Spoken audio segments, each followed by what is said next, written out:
Pemerintah Provinsi Lampung kembali melakukan pergeseran pejabat eselon 2. Kali ini dua nama yang mengalami rotasi jabatan adalah Elvira Umihani dan Bani Isprianto.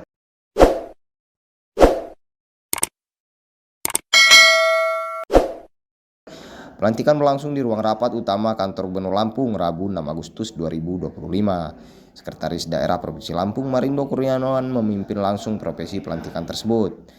Elvira Umihani yang sebelumnya menjabat Kepala Bapeda kini dipercaya menakodai Dinas Ketahanan Pangan, Tanaman Pangan, dan Hortikultura.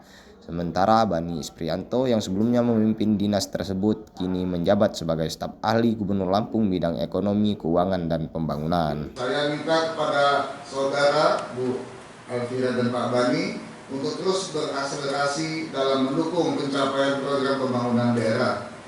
Pelantikan dan pengambilan sumpah ini adalah bagian dari upaya kita dalam memperkuat tata kelola pemerintahan yang bersih, efektif, dan berpihak kepada rakyat.